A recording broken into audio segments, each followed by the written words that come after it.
Hello friends, welcome to 5 Tech. This is Realme XT smartphone. In this video, you will learn how you can take a slow motion video in Realme XT smartphone. First of all, open camera in your phone Realme XT. Click on camera here and click here. Now click on SLOMO.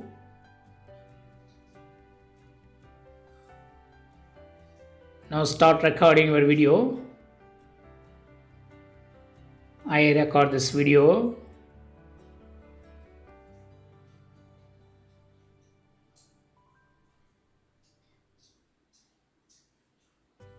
So while recording this video, it will be like a normal video. I close the video and I play the video that I recorded. See here, video is playing in slow motion.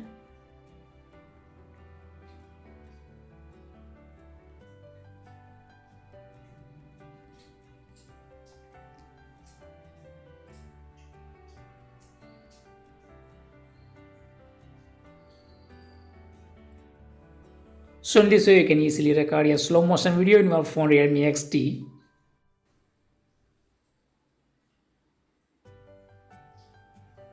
That's all friends. Thanks for watching. Subscribe for more videos. Until then, take care. Bye.